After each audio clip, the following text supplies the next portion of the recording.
So it is actually office moving day today. Like, we finally moved into the office. I haven't done a lot of updates on the move itself because it's just been so busy with projects. There's been so much going on recently. Project starting, project finishing, this being a project in itself. But we actually started moving over yesterday. We spent all day moving our stuff over. It would have been hilarious for me to record some of the stuff because everyone moving their stuff was just, it's carnage, to be honest with you. We should have got a removals team ready to do it. But anyway, we got over and it just feels right being over here. It's a hell of a lot bigger space. I'll probably show on a different video the full space, but it's just such a bigger space. The whole team love it. It's just brought a new atmosphere and a new vibe to the business, I suppose. And also just a note on fitting out a space as an office fit out business. We were a little bit more flexible than what we would be with clients, I suppose. Actually, that's a lie. We're probably less flexible thinking about it. We're probably more ruthless on ourselves, like making decisions like this needs to be made like now. Yeah, I got that the wrong way around. We're probably that way around, definitely. But it's funny because you get to know like the flip side, like we are the contractor and the client. So it's funny because you almost like have a little bit of an insight, I suppose, into what it's like to be the client when we're doing spaces for them. Anyway, also a note on, I'm sat in the studio now. It's not finished. Like there's a few bits to do. Like I need to put a few things on the wall. There's a few little features that we need to go in. But other than that, like the studio is nearly done. And you know what that means for the podcast itself. It means that I can get to weekly episodes, which is ultimately the goal. But also like, you know, I'm not afraid to admit it as well, from like a validation perspective, like it cements the fact that the podcast is part of the business. It's always almost been like a side thing. I'd go out and do it and record at a studio. I would, you know, do any of the editing process or the workflow kind of like out of the business, I suppose. It's like a side thing. But now this coming in here, this is like this part of the business. It's almost like validated to me that this is it, Square Foot Stories and JD Interiors. So that was really nice. Well, it is really nice, to be honest with you. I can't stop coming to sit now. I love coming to sit in it. When it's all done, I'll actually show you guys what it looks like, but it's not all done, so it's probably not worth it. But tell you what it is, it's very, very acoustically sound. Like I think I've got double 15 acoustic, RWA, 100 slab in the wall, acoustic panels all the way around, acoustic ceiling. Yeah, so it's a solid studio. It's going to be a game changer for the podcast. But new office side and podcast studio side projects have been going ahead. It's in critical stages, some of them. One of them, the 30,000 square foot one we're doing in Poole, is in the last month, and it has basically the client's moving from one space to another, and their lease ends at the end of July. So like, it's pressure on to get that over the line. So no margin forever. There's never any margin forever in this industry anyway, I find. But there's another one as well. I'm doing the college job, which I did mention in another video. Again, students are back at the end of August, so no margin for error whatsoever. But that is a tight program and we will get it done. We're used to those kind of work anyway. We've done it before, but it still doesn't mean that it's not stressful. Doesn't mean that it's not a tight program. Doesn't mean it's not hard work for everybody that goes in. There's no margin for error, so everyone's got to pull together on all of these jobs to get them over the line. But we can do it. That's why we're here, and that's part of the industry. Like that is just literally what the industry is. Everyone pulling together, everyone working together, everyone making sure you get the job done on time for the client, because that's all we want to do at the end of the day. Well, I said I would show you on a different video, but I may as well show you now what the space is looking like. Now we're pretty much finished. So I will break out space. Obviously the coffee machine is like the most important thing because everyone absolutely uses and abuses it. But yeah, breakout space for everyone to come do their thing. Podcast studio, which I was just sat in. On air sign, which I won't turn on now because it's in here. So yeah, there's loads of stuff to finish in here, by the way. So obviously I've got to get something on this back wall. We've got to get a coffee table here, but I've actually got a camera. I think this is really cool. Like these little things, these little touches in studios are so important. And the same this side. I've got to give Lucy credit for this because I've also got a desk in here. So if I ever fancy working in here, I can do. A few photos on the wall, which we need to. We're going to add a bit more acoustic treatment on this wall here. We've got some spare panels down there, so I'll probably use that, I reckon. But yeah, as we'll make our way out, there is the accounts office. And this is where it really all happens. Like contracts team sat over here. Here is the handover area and sample area for clients. Sales and marketing over here with a couple of spare desks. There's an office here and boardroom in here, which again, we need to finish. We actually went for a different type of ceiling here. We went for a MF margin round with linear grills and a feature ceiling in the middle. To me, we didn't actually have a boardroom in the other office, so like having a boardroom, let me just focus this. So just in general, having a boardroom to go to. I know it sounds ridiculous, by the way, but we've grown so quickly in the last 2 or 3 years. So we outgrew the space so quickly. Like our team's probably doubled in the last 3 years. So I have literally just come out of my first podcast as a guest, by the way. Shout out to Steve Kerstlake at Construction Sport Podcast. I've been thinking about being a guest on a podcast for a long time, but I wanted to make sure like the quality of the podcast was good, the conversation was good, and the general quality of the content itself overall was good before I went on it. Just need to reflect, Square Foot Stories, I suppose, because I do try and record at the best quality possible. So yeah, I've just come off the back of a recording with Steve, and it's funny because like I've been on the other side hosting for nearly 100 episodes now, combined with my last podcast and this podcast, and the first time on the other side. So coming up here, I was thinking, this is actually really funny. I've never done this before, so I wonder how this is going to be as an experience for me, because I'm a host, right? So I understand what it takes to host a podcast, but to be a guest, never done before. But I think the whole vibe of the podcast was unbelievable. So my podcast is more chilled. There's no set questions. There's a general narrative, but it's more of a relaxed chat. That's perfect for me, and that's why I chose to come on Steve's one as well. And thanks to him for having me on as well, by the way. But it was funny because it's like two podcast hosts podcasting, so it was like a real back and forth. I was asking questions, he was asking questions, and it was quite nice actually to be on the other side. It's made me want to be a guest more, because I feel like I've now recorded it with this specific podcast, Square Foot Stories, with over 40 professionals in our industry, and it really has shaped the way I think about our industry. So I've got a lot of information to share because I've heard so many different perspectives, and I'm very open-minded as well. So it's made me think I really want to get on more podcasts. So yeah, if you're listening and you're a podcast host, if there is anyone listening, then please do shoot me a message if you're hosting a podcast in the construction industry, because I would like to come on. But yeah, credit to Steve, by the way, and his team at Construction Sport Podcast, because it made me feel so welcome. And yeah, just a really good chat, really good quality as well. Like they've got their own studio, which is really cool. And we had a real good chat about in depth about the problems in the construction industry, non-payment, mental health in the industry, how margins are so tight in the industry, why we love the industry, podcasting in general, why it's so tough to create a podcast, run a podcast, and stay consistent with the podcast, which if you don't do it, you don't understand. The difficulties you come up against in our industry, construction, and also the difficulties you come up against when you're podcasting as a podcast host. And it was a really reflective period as well whilst I was talking, because I was almost sharing stories about, my perspective from podcasting, my perspective from from the fit out industry, and my perspective from construction as a whole, really holistically.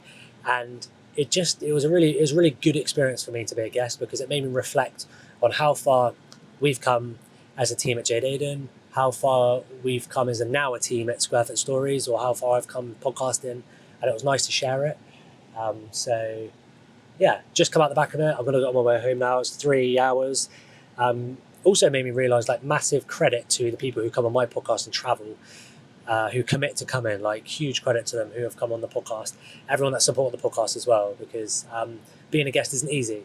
I now know that. Is there anything more annoying when you put a program of works into a client and you discuss it with all your subbies, and everyone commits to achieving the end date and all the dates in between as well to help achieve the end date, and then after week 4 something goes wrong and the whole program just gets torn up, thrown in the bin, something else needs to be achieved or another program needs to be put forward. I'm saying this because I am living that right now, and there's nothing more annoying. Basically, we're doing a job at the moment, and all best laid plans were going so well for 4 weeks. It's an 8-week project, and then all of a sudden, one of the subbies' materials, critical piece of material as well that they're using, all of a sudden they couldn't get hold of it anymore, or they couldn't get hold of it in the amount of time that we needed it. So we had to change the spec. Fine, but that meant then having to involve another trade to try and get over the issue. I don't want to name names, that's why I'm not really saying too much. But anyway, the other trade that we had to involve At short notice, to be fair to them, so I'll give them credit, they did turn up and they did half the job. Apparently they surveyed it and apparently it wasn't what they thought it was. Anyway, so they were like, oh, we'll come back in a couple of days' time to finish it. Didn't come back in a couple of days' time. Then came back after day 3 or something. And then, anyway, so basically, the long and short of it is the whole rest of the programme has now got to be changed. And I feel like sometimes subbies don't take that into consideration. Like, don't get me wrong, we've got amazing subbies and they help us out way more than problems they cause. But sometimes I just feel like you do realise that there is another 20, exaggeration, 10 trades that I now need to contact, change, rebook in. They might not be able to get it in, which means if they can't get it in, I've then got to go to somebody else. It's actually more work. It's actually more work than when you're originally doing the programme at the start, when you have to redo it almost, because just in case you have to change things around and subbies around. Anyway, that is whinge over, because that's part of the industry, that's part of what we do. Every single job, not every job actually, there is a few jobs that have gone like really smoothly. You know, when you just get a job and you program it and everything goes right and you're almost sat there thinking, this feels really weird. Just because construction is not an exact science, is it? There's always something, like once you start stripping out, always something crops up and something changes and there's variation orders and, you know, there's so many moving objects and moving parts to a project. But when it goes smoothly, it's just like, oh, unreal, we're actually getting good at this. And then you get to the next one and something goes wrong and you're like, back to square one. I'm joking. Shout out to everybody who has this issue, by the way, because it's a tough old gig. Anyway, like I said earlier, we know what we're up against. It's the industry. I do love it really because it's agile, it changes so quickly, and you've got to think on your feet. It's almost like problem solving 24/7, isn't it?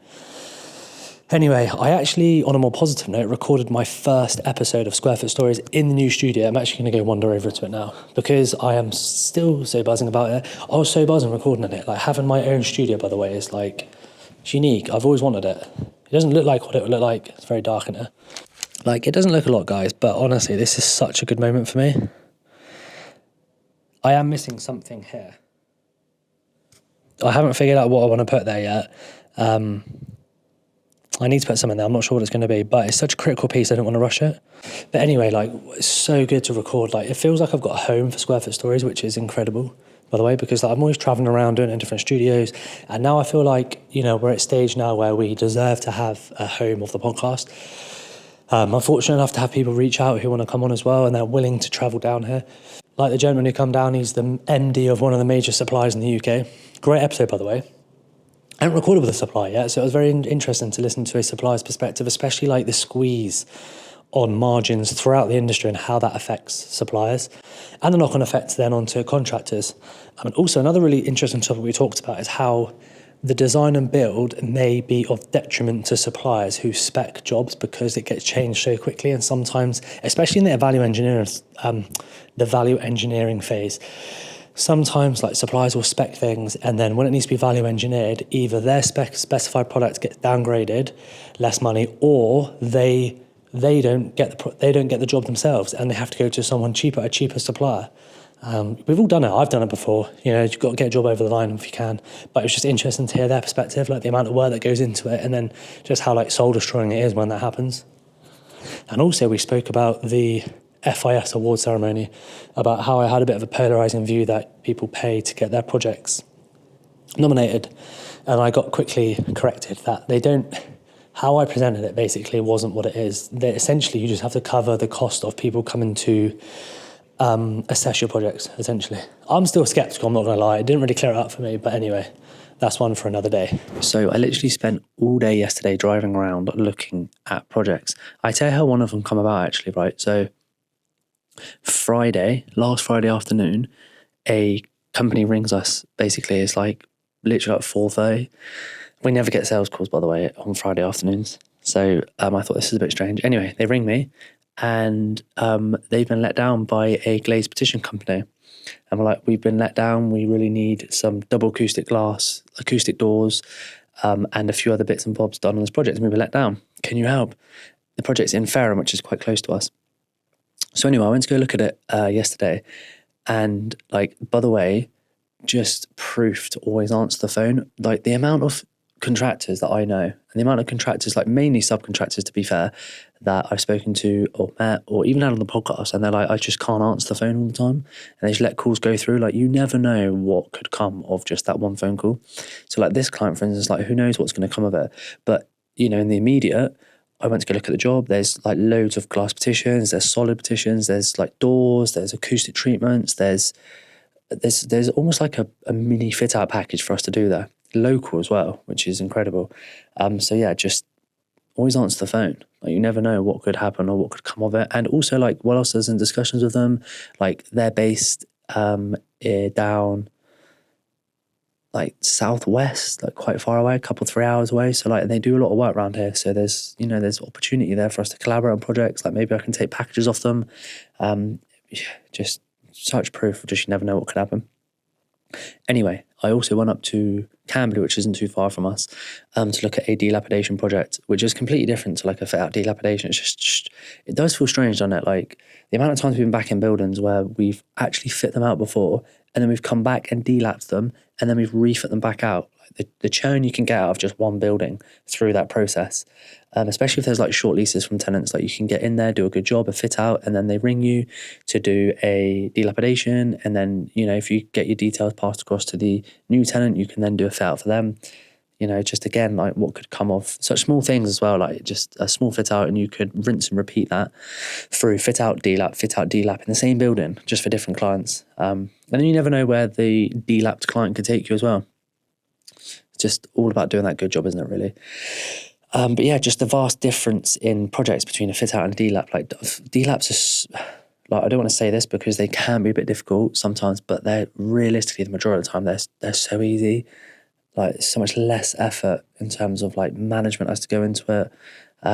Depending on the stature of the delap, sometimes they're huge and they can be a bit difficult. But like if you get a little 50, 60, 70 grand delap, you can get in and out. Like they're really, really lucrative jobs. And also just a note on like the local work at the moment we've got quite a bit of local work. I've been trying to scale back from doing work in a way because it's so uncontrollable at times. Like, yes, we have a reliable subcontractor base around the country, but like physically we can't be there all the time. And I know we shouldn't have to be there all the time, but it's always nice to just pop in and know what's going on. So we have been trying to do more local work. Having said that, a large landlord who we work with and have traditionally worked with over the years has just offered us a really sizable job in Guernsey. It completely contradicts what I've just said, but anyway, we are looking at that. As long as it's priced right, it can again be lucrative works, but we have done works in Guernsey and we have fallen foul before, because I'll tell you why, like it was the Island Games, I think, and just like accommodation and everything just skyrocketed. It like tripled overnight. That's just like, a bit of lack of experience, really. We should have known that. But that was our first time working there anyway. So I've actually got a episode of Square Foot Stories today, the third one in the studio, with a returning guest, Wes Harnett. Wes, by the way, we catch up regularly, right? And he has actually had an incredible influence on my life and my career, or business career, I suppose, in the last couple of 3 years. Like, he's mentored me.